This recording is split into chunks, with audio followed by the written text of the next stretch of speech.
They say a witcher never dies in his own bed. But in the case of Geralt of Rivia, he didn't stay dead in his grave either. When CD Projekt Red launched this saga in 2007, they didn't start with a hero at the height of his power. They started with a ghost. A broken, amnesiac man stumbling through the woods, shivering in the rain, stripped of his memory and his legend. If you started with The Witcher 3, you know Geralt as a father and a seasoned veteran. But the Geralt of the first game is different. He is a blank slate. He is a predator, operating on instinct alone. And before he could save the world, he had to figure out if it was even worth saving. Welcome to part 2 of the Witcher saga. This is the story of The Witcher 1. It is a story of stolen secrets, racial holy wars, and a father unintentionally creating his own worst enemy. It is the chapter where the White Wolf had to relearn how to hunt. Make sure to stick around to the end for a chance to win a $25 Amazon gift card. Let's walk the path. Welcome back to Infinite Lore and our road to The Witcher 4. In part 1, we covered the lore of the books and the tragedy that supposedly ended Geralt's life. Now we enter the era of CD Projekt Red. Released in 2007, the first Witcher game is often overlooked because of its age, but narratively, it is the foundation of everything. It establishes the tone, the grit, the gray morality, and the consequences of your actions. The premise is brilliant in its simplicity. Geralt has total amnesia. This wasn't just a lazy writing trick, it was a necessity. It allowed players who knew nothing about the books to learn about the world alongside Geralt. It stripped him of his baggage. As we play, we are presented with a blank slate. Is this resurrected Geralt a cynical killer? A knight in dirty armor? Or something worse? The choice is no longer Sapkowski's. It is yours.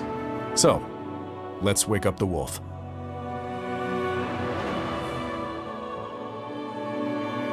Geralt wakes up at Kaer Morhen, surrounded by his mentor Vesemir and brothers Eskel and Lambert. But he doesn't know them, and because he doesn't know them, he is vulnerable. This dynamic introduces us to the cast, who are all, in some way, trying to mold the amnesiac Witcher. First, Triss Merigold. With Yennefer absent, Triss steps into the role of the primary sorceress. But this isn't the Triss of the books. Here, she is more assertive, perhaps even manipulative. She knows about Geralt's past life, his lover, his child, but she chooses not to tell him everything. She sees his memory loss as a fresh start for their relationship. Contrasting her is Shani, a medic from the University of Oxenford. Shani represents the road not taken, a life of humanity, grounding and warmth, far away from the toxic politics of mages. The choice between Triss, representing magic, and Shani, representing humanity, is the first defining choice of your new life. And then the villains, the Salamandra. Led by the Zerrikanian mage Azar Haved and the assassin known as the Professor. They are not conquering kings, they are thieves, and they are about to steal the only legacy the Witchers have left.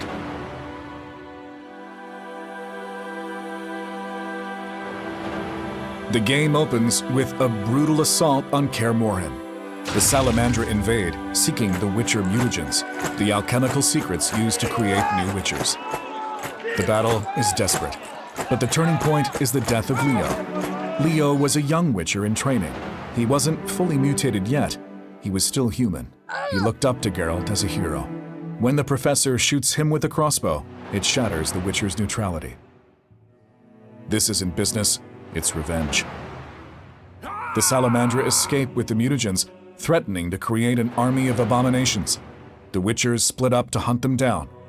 Geralt tracks the trail south to the capital city of Vizima, throwing himself into the center of a political plague. In the outskirts of Vizima, the game introduces its most critical lore element, a child named Alvin. Alvin is an orphan, but he is no ordinary boy. He is a source. He possesses the Elder Blood, giving him uncontrollable power over time and space. For those who played Witcher 3, Alvin is the narrative mirror to Ciri. Since Ciri is missing, the game gives Geralt a new child to protect. Geralt becomes an adoptive father to Alvin. But the game does something subtle here. It watches how you raise him. Do you tell him to repress his power? To use it? To help others or only himself? These conversations seem like flavor text, but they are actually programming the game's final twist.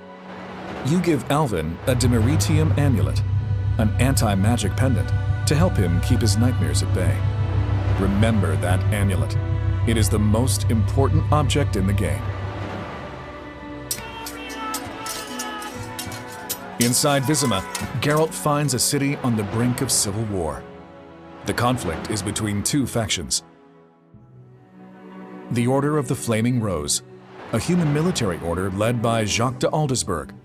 They claim to protect humanity from monsters, but they are fanatical racists. Get out of our way! The Squirrels, also known as the Squirrels, elven freedom fighters who have been pushed to the brink of extinction and have resorted to terrorism.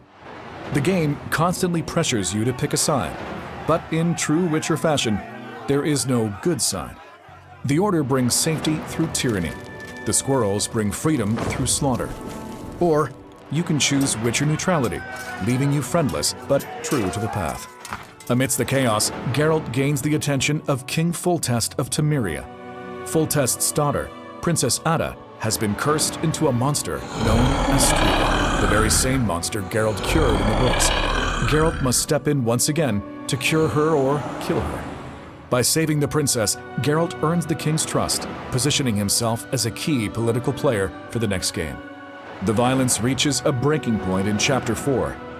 During the hostage situation, the stress causes Alvin's power to overload. He vanishes in a flash of blue light, teleporting out of space and time. Geralt has lost the mutagens, and now he has lost the boy.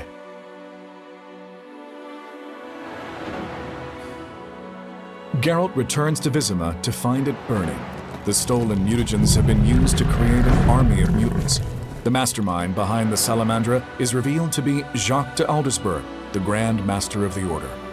Geralt confronts him, and Jacques reveals his motivation. He isn't power-hungry, he is terrified. He has seen the White Frost, the end of the world. He stole the mutagens to force humanity to evolve, to create a race strong enough to survive the coming Ice Age. Geralt kills him, but as he loots the Grand Master's body, he finds something that stops him cold. He finds the Demeritium amulet, worn, aged, but unmistakable. The truth hits hard. Alvin didn't teleport away to safety. He teleported back in time, decades into the past. The frightened boy grew up alone in a cruel world, remembering the lessons Geralt taught him, and became the extremist Jacques de Aldersberg. He did all of this to save the world, based on the values you taught him. Geralt just killed his own son. The game ends in the royal throne room. King Foltest pays Geralt for stopping the rebellion, but as Geralt turns to leave, an assassin strikes. The movement is too fast for a human. The style is too familiar. Geralt kills the attacker and pulls off the mask. He sees vertical pupils, cat-like eyes. The assassin was a witcher. The threat of the Salamandra may be over, but the world has just become much more dangerous. Someone is using witchers to kill kings. So, did you pay attention? If you answer this question right, you could win a $25 Amazon gift card. Check the caption for all the details. Who really is Jacques de Aldersberg? Make sure to drop your answer in the comments below. We hope to see you again in the next part of Infinite Lore, where we chase the Kingslayer in The Witcher 2: Assassins of Kings. If you like what we're doing, check out our Ko-fi channel. There you can find updates to all of our latest projects, and if you like it, you can even treat us for a coffee, or 2, or 3, or 4. And don't forget to hit that subscribe button. You wouldn't want to miss when the next episode drops. See you guys in the next one.